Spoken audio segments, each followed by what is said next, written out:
Good morning friends. ஜெபிக்கலாம் வாங்க என்ற குடும்ப ஜெபத்துக்குள்ளாக நான் உங்களை வரவேற்கிறேன். நான் ரெவரண்ட் சேரா ஏப்ரஹாம். இந்த நாளுக்குரிய வாக்குத்தத்த வசனத்தை நான் வாசிக்க கேட்போமாக.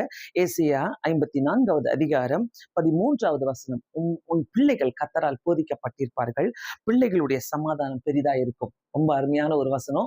உண்மையாகவே இந்த காலத்துல பிள்ளைகளை எப்படி வளர்ப்பது என்ற பெரிய கேள்விக்குறிகளோடு பெற்றோர்கள் பயப்படும் போது இந்த வசனத்தை வைத்து டெய்லி ஒவ்வொரு நாளும் பெற்றோர்கள் ஜெபிக்கும் போது பிள்ளைகளை கர்த்தர் பார்த்துக் கொள்கிற தேவனா இருக்கிறார். அவருடைய சமாதானத்தை நம்ம அனுபவிக்கணும் நம்முடைய வாழ்நாட்கள்ல.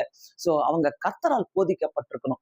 அவங்க ஆண்டவரை விட்டு விலகாதபடி ஆண்டவருடைய உலகத்தை நிறைய காட்டுவதை விட இந்த நாளில அவங்களுக்கு ஆண்டவரை நம்ம காட்டி கொடுக்கும் போது அவருடைய சமாதானத்தை நம்ம அனுபவிக்க முடியும்.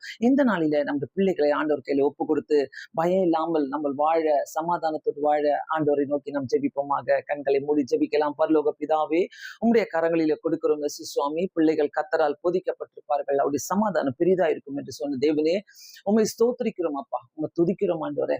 ஒவ்வொரு பேரண்ட்ஸ்க்கும் இந்த வசனத்தை ஆண்டவரே எஸ்அப்பா ஞாபகப்படுத்தி விடுறோம் ஆண்டவரே.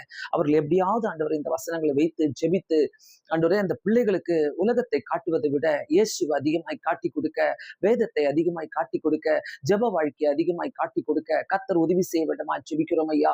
ஒவ்வொரு பிள்ளைகளுடைய படிப்பை நீங்க ஆசீர்வதிங்க ஆண்டவரே. இயேசு சுவாமி, காலேஜ் போற பிள்ளைகள், ஸ்கூலுக்கு போற பிள்ளைகள், அவங்களை காத்துக்கொள்ளுங்கப்பா. கிறிஸ்துவின் பயத்தை அவங்களுக்கு தாங்க ஆண்டவரே. எங்க இருந்தாலும் ஆண்டவரே இயேசப்பா, ஆண்டவருக்கு பயந்து சாட்சியாய் வாழக்கூடிய வாழ்க்கைய ஆண்டவரே ஒவ்வொரு பிள்ளைகளுக்கும் நீ தர வேண்டுமா ஜெபிக்கிறேன் ஆண்டவரே. தங்களுடைய வாழ்க்கையை இழந்து விடாதபடி காத்துக்கொள்ளுங்க, பாதுகாப்பு கொடுங்க சுவாமி. ஆண்டவரே, குடியிலும் போதை பொருளிலும் மாட்டிக்கொண்டிருக்கிற ஒவ்வொரு பிள்ளைகளும் இந்த கரங்களில கொடுக்கிற, வேண்டாத பாவத்துல மாட்டிக்கொண்டிருக்கிற ஒவ்வொரு பிள்ளைகளும் இந்த கரங்களில கொடுக்கிறோம் ஐயா. மீட்டுக் கொள்ளுங்க சுவாமி. அந்த பேரண்ட்ஸ்க்காக நாங்கள் ஜெபிக்கிறோம் ஆண்டவரே. இந்த வசனத்தை வைத்து ஆண்டவரே அவங்க ஜெபிக்கட்டும் ஆண்டவரே, விசுவாசத்தோடு. அவங்களுக்கு விடுதலை உண்டு ஏசப்பா. ஒவ்வொரு குடும்பத்திலும் உடைய சமாதானத்தை தாங்க. வேலைக்கு போகிறவர்களுக்காக ஜெபிக்கிறோம், பிசினஸ்க்கு போறவங்களுக்காக ஜெபிக்கிறோம் ஆண்டவரே. கர்த்தர் காத்துக்கொள்ள வேண்டுமா ஜெபிக்கிறோம் ஐயா. எல்லா தேவைகளும் சந்திங்க. அதே மாதிரி இயேசு சுவாமி, தூர தேசத்துல இருக்கிறவங்களுக்காக ஜெபிக்கிறோம் ஐயா. படிக்கிற பிள்ளைகளுக்காக ஜெபிக்கிறோம். அவங்களுடைய தேவைகள் எல்லாம் நீ சந்திப்பீராக இயேசு சுவாமி. ஆண்டவரே, ஒவ்வொரு காரியத்தையும் போர்க்களத்துல இருக்கிறவங்களுக்காக ஜெபிக்கிறோம். மிஷினரிகளுக்காக, ஊழியக்காரர்களுக்காக நாங்கள் ஜெபிக்கிறோம் ஐயா. உங்களுடைய வாக்கு தத்தங்கள் நிறைவேறட்டும் ஐயா. உங்களுடைய சமாதானத்தை ஒருத்தரும் அனுபவிக்க கர்த்தர் உதவி செய்ய வேண்டுமா ஜெபிக்கிறேன் இயேசு சுவாமி. பரலோக பிதாவே, உம்மை நோக்கி பார்த்தவர்கள் வெட்கப்பட்டு போனதே கிடையாது ராஜா. இயேசு சுவாமி, ஒவ்வொரு குடும்பத்திலும் உங்களுடைய ஆசீர்வாதங்கள் இருக்கட்டும் ஆண்டவரே. முதியோர்களுக்காக ஜெபிக்கிறோம், காத்துக்கொள்ளுங்க ஆண்டவரே. கோலும் தடியுமா இருந்தவங்களை நீர் ஆசீர்வதிங்கப்பா ஆண்டவரே. ஒவ்வொரு ஆண்டவரே இயேசு சுவாமி, தாய் தகப்பன் இல்லாத பிள்ளைகளுக்காக நாங்கள் ஜெபிக்கிறோம் ஆண்டவரே. கைவிடப்பட்டவர்களுக்காக ஜெபிக்கிறோம். கர்த்தர் ஒரு துணியாய் இருந்து நீர் அவளை காத்துக்கொள்ளுங்க, வழி நடத்துங்க. ஹாஸ்பிட்டல்ல இருக்கிற ஒவ்வொருத்தரும் இந்த கரங்களில கொடுக்கிறோம்.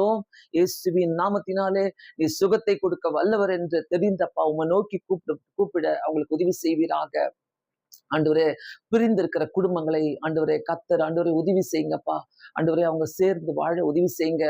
குடியினால ஆண்டவரே, மற்ற காரியங்களினால, பாவங்களினால மாட்டிக்கொண்டிருக்கிற ஒவ்வொருத்தரையும் கர்த்தர் இந்த நாளில சந்திங்க ஆண்டவரே. நாங்க கையிட்டு செய்கிற வேலைகளில உங்களுடைய சமாதானத்தை நாங்கள் அனுபவிக்க எங்களுக்கு உதவி செய்யுங்க. எங்களுக்கு முன்பாக கடந்து செல்வீராக ஆண்டவரே.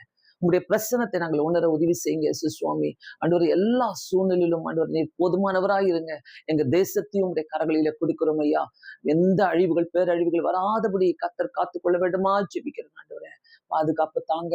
சந்தோஷமா இந்த நாளை கழிக்க எங்களுக்கு உதவி செய்யுங்க. இயேசுவின் நாமத்தினாலே வேண்டிக் கொள்கிறேன் பிதாவே, ஆமென். கண்டிப்பாக இந்த வசனம் உங்களுக்கு ஆசீர்வாதமாக இருக்கும். ஒருவேளை உங்களுடைய பிள்ளைகளை வளர்க்க தெரியாமல் கஷ்டப்படுகிறீர்கள் என்றால் இந்த வசனத்தை, வாக்குத்தத்தத்தை வைத்து ஜெபியுங்கள்.